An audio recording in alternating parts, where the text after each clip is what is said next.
All right, guys. So this week I asked you all to read Le Morte d'Arthur by Sir Thomas Malory. And with the death of Arthur, conveniently enough, we come to the end of our first unit. So we talk about Le Morte d'Arthur in detail, the sections and the excerpts that I asked you all to read. I'd like to take a moment to go through some of the historical context that is pretty important to understand before we read Malory's story. So,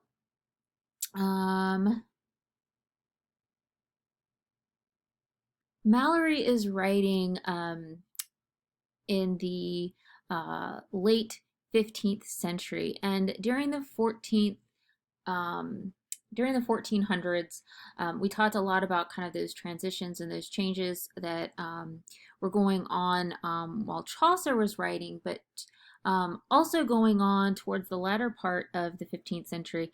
It's an incredible time of turbulence in England.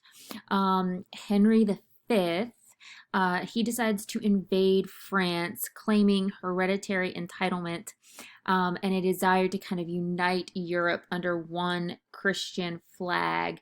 And this really leads to decades of civil war, the first of the civil wars in England, which is the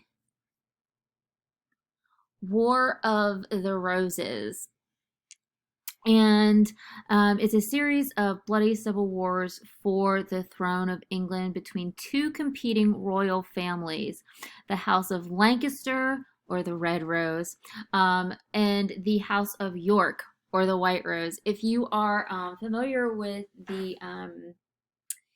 uh, it was a show on Stars, I believe it was, called The White Queen. This is kind of the historical context that's going on in The White Queen or The White Princess, the pre story for that. Anyways, I digress.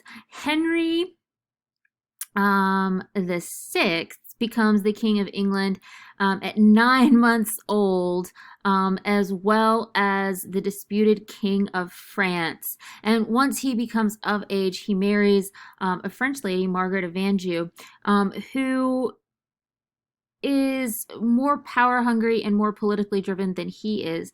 Henry VI, our ruler at the time, he's not politically motivated or driven, and as such, he's seen as a really kind of weak leader.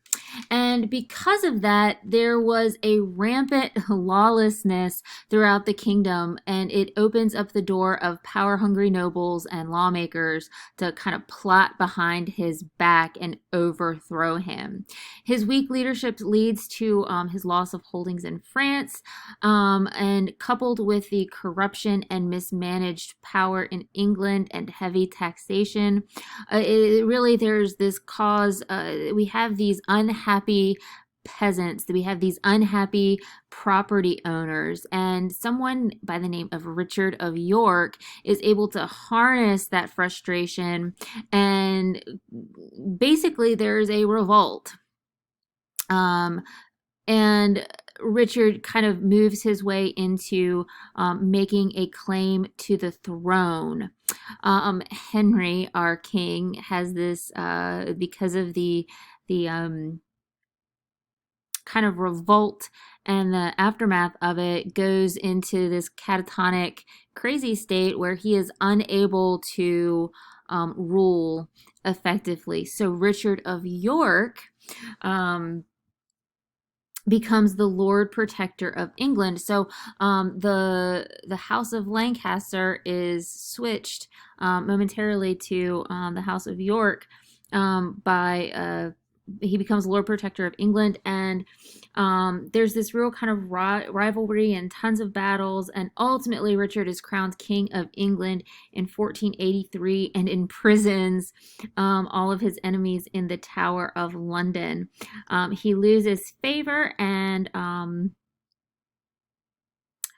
Richard's right to the throne becomes tenuous. So Henry's heir Henry VII, with help from the Lancaster family and French, so there's lots of war going on, claims the throne, marries Elizabeth of York, mends these kind of feuding dynasties, and the Tudor dynasty takes hold in England. So why do I tell you all of this? Well, the War of the Roses does a couple of different things. It's a time of chaos. It's a time of tumultuousness, and it ultimately, with the kind of technological developments in military and all that kind of thing, chivalry and knighthood is dying.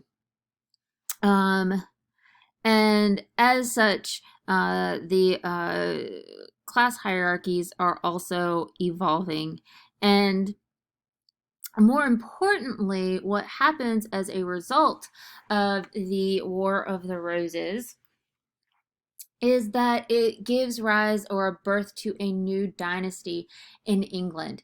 And this dynasty is the Tudor dynasty, which, hello, Queen Elizabeth, who is the Elizabethan, Queen Elizabeth in the Renaissance and all that kind of stuff. But it gives rise to the Tudor dynasty. And as um, with this new unification between the House of Lancaster and the House of York, it really provides the much needed longed for stability to England after the War of the Roses. It also produces well, the they do produce Henry VIII, which is the father of Queen Elizabeth. But with that birth of and with the reign of Henry VIII, it kind of harkens in the Renaissance, where there are tons of political changes and church changes, where we have our Reformation. So all of this has a huge impact on Sir Thomas Malory as he is writing Le Morte d'Arthur. So a little bit about him and who he was. He was born in Yorkshire, so as such, he has a devotion to the York side of the Civil War. And he goes on this kind of crime spree in 1450, where he is charged with various crimes of rape, cattle theft, and intimidating monks and other similarly unknightly charges. He's able to escape numerous times and round up support for the Yorks. So he's very active in the Civil War, only to be sent back into prison for being on the losing side. He's ultimately granted a royal pardon by Richard while he's acting as the Lord Protector, and he dies shortly after Henry VII's and the Lancastrians return to power. But the reason I say all that is to say that our Malory wrote Le Morte d'Arthur in prison, and it isn't published until after his death by a man named William Caxton, who gives the title of Le Morte d'Arthur um, its title. And in English, Caxton, William Caxton, just to mention, is the first English printer.